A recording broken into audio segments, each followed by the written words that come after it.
10분 주세요. 네, 후보자님, 군대는 사조직을 보유해서는 안 되겠죠? 네. 군대에서는 뭐 하나회 과거에 해서 뭐 이 군대에서 쿠데타 이렇게도 했습니다. 쿠데타는 불법이죠? 그렇습니다. 명백합니다. 요즘 충암파, 용연파라는 사조직이 돌고 있다. 이런 설들이 나옵니다.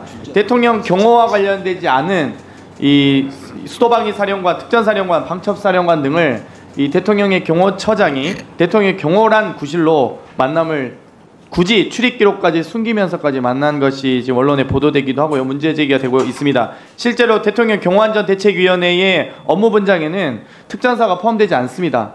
그럼에도 불구하고 경호처장이 이와 같은 일을 했고요. 실제 이 계엄령 발동 결제 라인인 방첩사령관과 수방사 사령관은 경호처장과 현 국방부 장관과 특수관계이기 때문에 저희가 이런 문제 제기를 해왔다는 점 다시 한번 말씀드립니다. 그래서 이 상권 분립 중에 만약 입법부가 이렇게 계엄령에 의해서 좌지우지 된다면 결국 막을 수 있는 건 법원 아니겠습니까? 사법부 아닙니까? 사법부가 인권의 최후 보루라는 평가는 그렇습니다. 동의합니다. 계엄령 선포 시 해제 절차는 어떻게 됩니까? 국회의원 제적 과반수 결의라고 지금. 그래서 놀랍게도 박근혜 정권이 몰락한 지 얼마 되지도 않았는데 박근혜 정권 당시 계엄령 문건을 보면 국회의원 과반의 의결로 계엄령을 해제하지 못하게 하기 위해서 국회의원을 강제 구금, 강제 연행 등을 해야 한다는 계획서가 있습니다. 그러면 이제 만약에 계엄령 선포돼서 국회의원들 다 잡혀가면 그러면 어떻게 합니까? 우리나라 망하는 겁니까? 정말 생각하기도 쉽지 않은 무시무시한 일이겠죠. 네, 여기까지만 말씀드리고요. 후보자께서는 뭐 거기에 대해서 답변 안 하셔도 될 것 같습니다. 그래서 어찌됐건 국회는 정당한 대통령의 권력에 대한 견제와 균형을 맞춰야 되기 위해서 노력하고 있습니다. 당연히 정치적 쟁점을 두고 국회에서는 정쟁을 할 수밖에 없죠. 또 입법부가 국민의 다수의 선택을 받아서 대통령의 권한을 어찌됐건 제한하는 방식으로 혹은 과다하게 사용하지 않는 방식으로 노력해야 되지 않겠습니까? 그렇습니다. 그렇게 해서 노력하고 있는데 저희가 여러 가지 입법을 하는 중에서도 가장 중요한 건 저희가 이 최혜병 특검법과 관련돼서 대통령실에서 800-7070이라는 번호가 대통령 경호처에서 관리하고 있는 정말 이 소수의 외압이 행사했을 당시만 통화가 이루어진 것으로 보이는 이 전화에 대해서 저희가 실체를 조사하고자 여러 차례 노력했습니다. 자료 요구되고 하지만 대통령실은 묵묵부답이고요. 그래서 최혜병 특검법 열심히 발의하고 통과시켰지만 계속 본인과 관련된 특검법에 대해서 거부권 행사하고 있습니다. 그러면 이거야말로 저는 이해충돌이라고 보는데 물론 이제 본인도 조금 뜨끔했던지 본인이 아닌 국무회의 거부권 의결을 국무총리에게 시키더라고요. 그러면 차라리 본인이 하면 탄핵의 사유라도 될 텐데 왜 국무총리에게 비겁하게 미룹니까? 그 최혜병 특검법 거부권 행사를. 그렇기 때문에 이 특검 법안에 대한 거부권 행사, 물론 거부권 자체는 대통령의 고유 권한입니다만 대통령 본인과 관련 있는 거부권 행사에 대해서 바람직하다고 볼 수 있습니까? 아까 그 많은 분들이 질문했습니다. 내재적 한계와 관련돼서 그 내재적 한계에 해당한다고 보는 견해도 그러면 최혜병 특검법은 대통령실을 전반적인 이 직무와 관련된 부분이라면 김건희 특검법에 대한 거부권 행사는 어떻습니까? 그거는 정말 가족이잖아요. 가족에 대한 거부권 행사를 할 수 있습니까? 만약 저는 수사권이 없습니다만 후보자의 가족과 관련된 수사를 하는데 후보자에게 만약 영장 전담 판사십니다. 제가 영장을 받아서 압수수색을 하고 싶은 수사관인데 본인과 가족된 영장을 발부할 수 있습니까? 당연히 기피 아닙니까? 그렇죠. 그건 상식적으로 기피겠죠. 영장만이 판사를 하시라면. 그러면 국회에서 국민의 다수의 대표하는 기관으로서 입법부의 권한으로 김건희 특검법을 통과시켰습니다. 그러면 대통령은 김건희 특검법에 대한 거부권 행사할 수 있는 당사자가 될 수 있습니까? 안 되겠죠? 지금 당사자로서 거부권을 행사하시는 것으로 알고 있습니다. 만약에 그렇다면 거부권 행사하긴 부적절하겠죠? 그런데 저희는 통과시키려고요. 저희 민주당은 김건희 특검법 통과시키려고 노력할 겁니다. 저도 저 개인 국회의원의 한 사람으로서 최선을 다할 거고요. 법사위원회 한 사람으로서 최선을 다할 건데 김건희 특검법 통과되면 윤석열 대통령의 거부권 행사는 가능합니까? 가능하지 않습니까? 헌법재판관 후보자로서 말씀해 주십시오. 나중에 권한쟁의 심판위는 다 관련돼서 어차피 소송 들어갈 거 아닙니까? 그렇다면 조금 더 신중을 기해서 답변해야 될 것 같습니다. 다만 국회로서는 가중된 결의로 의결을 하면 법률안으로 확정된다는 점이 있기 때문에 가중 결의를 하시면 더욱더 물론 제2표결에서 3분의 1을 해야 됩니다만 네. 200석 이상을 제2표결 할 수 있습니다. 그거는 이제 대통령 거부권을 뛰어넘는 권한이기 때문에 그건 논쟁의 여지가 없는 것 같고요. 다만 입법부의 입법 권한을 저희는 최대한 사용하고 나서 대통령이 과연 거기에 대해서 물론 이제 법률 검토 필요하다고 하셨지만 본인 가족과 관련된 판단을 보통 안 하지 않습니까? 이거 상식적인 부분을 말씀드립니다. 그러면 영장 판사가 본인 가족과 관련된 압수수색을 재판합니까? 일반적인 아니죠? 소송에서는 자기 가족 재판은 안 하죠. 제척 사유로는 돼 있습니다. 예, 인사소송법령에 규정은 돼 제가 있습니다. 어려운 질문 드리는 게 아니고 이게 중학생도 다 사실 이 정도는 답변할 수 있을 것 같습니다. 반장이 어떻게 자기 이름 떠든 사람을 쓰겠습니까? 부반장이 쓰겠죠. 어찌됐건 방금 전기통신사업법 질문 드릴 때 전기통신사업법상 이 30일 이내에 정보를 제공하여야 하고요. 2번에 걸쳐서 3개월씩 연장할 수 있습니다. 최대 7개월 이내에 통신기록 조회에 대해서 당사자에게 문자 또는 메시지로 통지하여야 하는데요. 여기에 대해서 부적절하다는 의견을 주셨어요.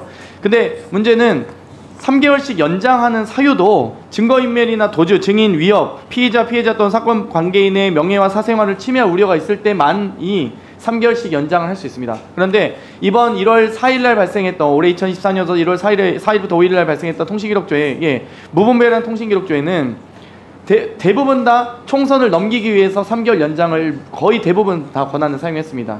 그렇다면 이 해당 사유가 되지 않는 무분별한 통신기록 조회뿐만 아니라 통신기록 연장에 대해서는 당연히 이거는 통신기록 당한 당사자들 입장에서는 억울하고 좀 억울한 뿐만 아니라 인권 침해의 소지가 다분하지 않겠습니까? 지금 그 전제로 말씀하신 총선 기간을 넘기기 위한 연장이라는 부분에 대해서는 제가 알지 못합니다. 네. 그러면 연장에 대한 사유는 매우 엄격하겠죠. 인권 침해 대상이기 때문에. 수사기관이 무분별하게 통신기록을 주민번호도 주소도 다 조회할 수 있는데 그거를 아무렇게나 할 수 있다고 하면은 저는 되게 기분 나쁘거든요. 저는 많이 통신기록죄 당하고 있습니다 이미. 네. 저 피해자입니다. 저도 하도 많이 해서 지금 정기적으로 해보고 있습니다. 하도 궁금해서. 마지막으로 질문 하나만 드리고 싶은데요. 이번에 최태원 회장과 노소영 관장의 소송 1조 3천억 정도 재산 분할 인정된 거 아시죠? 판결에 관한 기사는 읽어보았습니다. 네. 근데 저는 이제 판결 구체적 내용과 분할 액수에 대해서 질문드리진 않겠는데요. 여기서 중요한 단서로 이 소위 김옥숙 여사의 선경 300억 원 이 메모가 증거로 채택된 겁니다. 그러면은 이거는 선경 300억 원 이 부분은 비자금 총 904억 원의 비자금 중에 일부이지 않겠습니까? 그러면 비자금을 모두 추징하지 않고 차명 보유나 대여금이나 투자금 등의 다양한 형식으로 숨겨왔다면 비자금은 불법 자산인데 이 불법 자산이 상속된다라는 게 말이 됩니까? 원래 불법적 자산에 대해서 당연히 국가가 귀속하거나 추징해야 되지 않나요? 그냥 피고인으로부터 추징할 수 있는 자산은 추징하는 게 맞다고 생각합니다. 네, 엄연히 얼마를 분할하든 저는 그건 관심이 없는데 어찌됐건 불법적 자금에 의해서 자산이 형성됐고 그 종잣돈으로 법원이 인정했다면 그 종잣돈에 준하는 비자금에 의해서 형성된 자산은 국고로 환수돼야 되는 거 아니겠습니까? 추징 관련된 그 법률 규정이 있을 것으로 생각합니다. 그 요건에 맞춰서 추징을 할 수는 있을 지금 것인데 국세기본법상 상속세 증여세를 부과할 수 있는 기간은 10년인데요. 그럼에도 불구하고 조세 포탈 세액이 5억 이상이면 국세청에 고발 없이도 검찰이 또 기소도 할 수 있고 수사할 수 있게 되어 있습니다. 현행법상. 그러면 최소 이 포탈 세액은 5억 이상 아니겠습니까? 아니 이 당시 도대체 제가 거의 유치원 다닐 때 300억인 것 같은데요. 이때 주택복권 1억 5천만 원 시절 아닙니까? 주택복권도 1억 5천만 원 시절에 300억이면 얼마나 전 큰 돈인지도 모르겠습니다. 어찌됐건 이런 이 비자금에 대한 수사 필요하다고 보시죠? 정당하지 않은 자금의 형성경이라든지 범죄 혐의점이 있으면 수사를 해야 되는 것은 기본으로 알고 있습니다. 다만 범죄 혐의점이 어느 정도를 의미하는 것인지는 제가 지금 답변하기는 어려울 것 법원이 같습니다. 비자금이라고 인정해서 재산분할 가액을 선정했다면 지금 사실관계가 지금 대법원에 올라가 있기 때문에 사실관계가 확정된 상태라고 단정할 수 있는지는 좀 의문입니다. 네, 장경태 의원님 원하지 않는 시간을 선물 받아서 다 채우시느라고 고생 많으셨습니다. 네, 다음은 잠시 주목해 주시기 바랍니다. 구독자분들에게 특별한 선물을 준비했는데요. 제가 항상 여러분들 때 강조드리는 말씀이 있습니다. 이슈와 뉴스만 꾸준히 챙겨보셔도 충분히 돈을 벌 수 있다고 말씀드리는데요. 여기 보이시는 채널의 영상을 보시면 어떤 생각이 드시나요? 그냥 눈에 보이시는 뉴스와 영상만 보시고 아무 생각이 없으신가요? 그렇다면 저는 잘못된 것이라고 말씀드리고 싶습니다.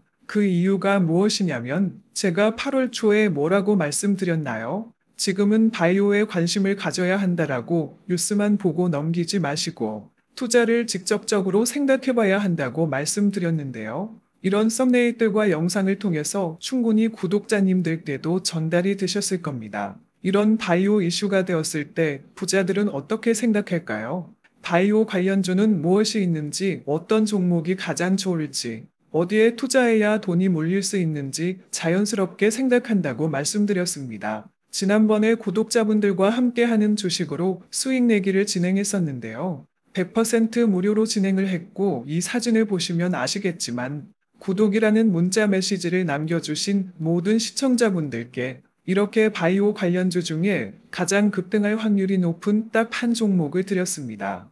8월 13일에 우정바이오를 추천해 드렸습니다. 여기 나와 있는 사진을 보시면 정확히 얼마에 매수하고 어떤 종목을 사야 하는지 어느 지점에 팔아야 하는지 이런 부분들까지 여러분들에게 정확히 알려드렸는데요. 실제로 많은 분들께서 수입을 보셨습니다. 오른쪽을 보시면 아시겠지만 8월 13일에 우정바이오를 소개해드리고 나서 실제로 며칠이 지나지 않고 이렇게 주가가 상한가가 되었습니다. 당시에도 굉장히 많은 분들이 제가 드린 이 종목으로 수익을 내셨습니다. 지난번과 똑같이 구독이라는 문자를 보내주시면 이번에 이슈가 되고 있는 주식 중에 앞으로 대장주의 구시를 하면서 주가가 가장 크게 상승할 한 종목을 시청자분들에게 문자로 종목명과 사고자 하는 시점을 모두 알려드리겠습니다. 이 영상을 보시고 계시는 시청자분들 중에 종목이 궁금하다 하시는 분들은 남녀노소 시간대 상관없이 이렇게 상단에 번호를 항상 남겨놓고 있습니다.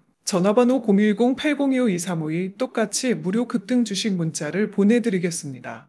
돈을 받는 것도 아니고 투자를 대신해 드리는 것도 아니고 부담 없이 구독 문자 보내주시면 되십니다. 수익이 나신다면 구독과 좋아요 한 번씩 부탁드립니다.